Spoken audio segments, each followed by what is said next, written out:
welcome back to Teensy Vintage. This is Teresa. We're still working in our mini junk journal project. Today we're doing the blue page. I've pulled out some blue paper, blue ink, and yeah, we're gonna work on this page.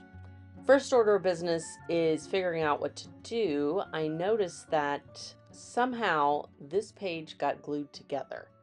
So I'm just gluing it onto itself. It's just going to be a thick page. You know what? You got to roll with it. When things happen, just keep going. In the end, it really doesn't matter. In fact, I think it turned out really nicely. So I'm tearing off some of this paper. I'm going to use this grungy blue damask pattern as my background for this side of the page. We're going to do two sides today. And I'm using my UHU glue stick here to put down a layer of glue. I love it because it's blue. When it's dry, it's white and dries clear. And it's great because it helps somebody like me who's like, oh no, where did I put the glue? I'm going to cut off the excess. And now we have a nice, clean, crisp background. Really easy. Anybody can do this. So today we're going to focus on making some journal cards. This one is from a set. I don't remember which one. Sorry. But we're going to customize it with some stamps. And I have some sets of stamps with numbers. I have one here with signatures. And I'm going to use those to make this card look cooler, basically. Right now it's really boring. So this first one is Cathe Holden. It's a flea market finds stamp set. I think it's called Stamp Here. And I am going to use this blue ink here, and I'm going to put this signature right at the top. Yeah, and we're going to get the rest of that ink off of there. And now I'm going to get some numbers, and we're going to use numbers in these columns below. And I'm using different color inks. I kind of wanted this card to look like it had been through the hands of multiple people. Some people needed to add some numbers, some people needed to add, there was a signature, etc., etc. So using different inks, different colors, and different sets. This Cathe Holden set is great. It's got signatures in it, really old-fashioned looking cursive signatures, which are really pretty.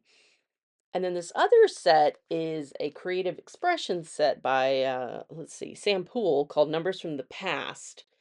And these are great. These are nice vintage looking numbers. Some handwritten, some, various fonts. And I love these. So we're also adding these to our card as well. And then I'm going to put one little tiny number in blue. Yeah, just to, again, to make it look like different people handled this card at different times.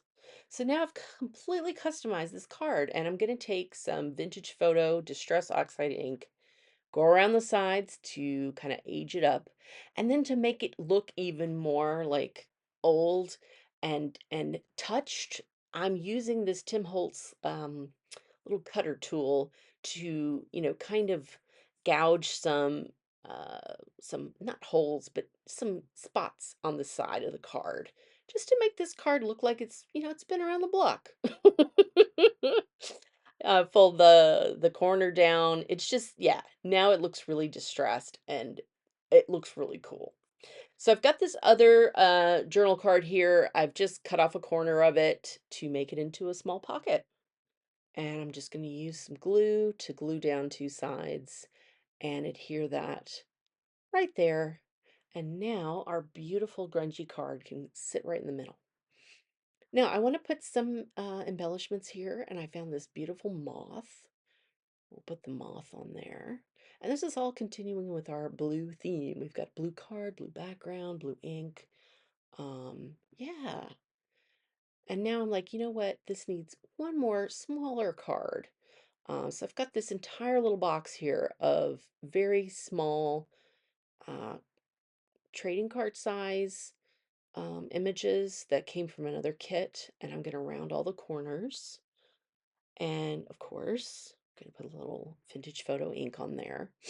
And this is looking good. Yeah, I'm really happy with this. But you know what? It needs just a little more. So we're going to pull out our box of bits and bobs. And these are all just teeny tiny numbers. I've got price tags, tickets, etc. We're just going to add some here and there. That one was already nice and grunged up and ready to go. But not everything in this box is. So we'll do the sides of this one just to kind of tie it all together, and we'll add a number there. There we go. Hey, all right, we finished side 1. Now let's get cracking on side 2. I've got a little bit of glue stuck on the glue tip there. All right, so we're gonna go to the dictionary and pick a page. It took me a minute to pick a page. I don't know. Sometimes I worry about the page. Sometimes I just open it and pull one out. Today was a bit of a worry day. Who knows? Anyway, this page is great. It's fine. I think I was just looking for something that, wasn't going to have like really weird and uncomfortable words on it. Sometimes that happens. So I'm using the same technique here. I'm putting the glue on my surface and then putting the page I want to glue down right on top. And we'll just keep going here. And when we're done, we will trim all the edges off. This is a nice, quick, easy way to get a background on your page really fast. And if you're stuck with a white spot, that's okay. Just tear a little more, and put it down on the page. And again, we're just going to use our scissors to quickly trim off the excess, and it will look like it's always been there. There we go. Awesome. Okay. Well, that worked out really fast. Now, we've got to make this part blue. Here I am looking at these butterflies. These butterflies are very pretty, but they're going to wait a minute. All right, so I've pulled out Dina Wakley paint in Sapphire and just pulled out just a little bit of it on the surface here. You don't need a lot because we're just doing this tiny page. And the water I had in my rinse cup was already blue, so that was cool. All right, that was quick. Interesting thing about this, you can see the different pages. The dictionary paper doesn't look as dark as the book paper, but that's okay. Different color, different texture. And we're going to make sure it's nice and dry before we move on to the next part, which I believe is going to be these butterflies. Yeah. Okay. So, going to tear off a strip. You could also use scissors if you wanted to. And I'm just going to put some glue down here and put the strip where it feels good. Yeah. And again, just going to trim the edges.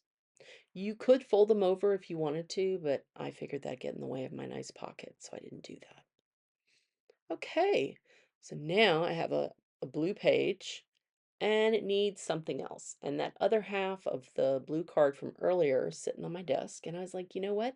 Let's customize this too. It's got that blank spot. So I put the stamp there, and I was like, yeah, I like that. So we're going to use some VersaFine Clair in Fallen Leaves, which is a nice dark brown. And then I'm also pulling out a red ink from Ranger. This is an Archival ink. I want to say Carnation Red. Yeah, it's a classic color, pretty easy to find.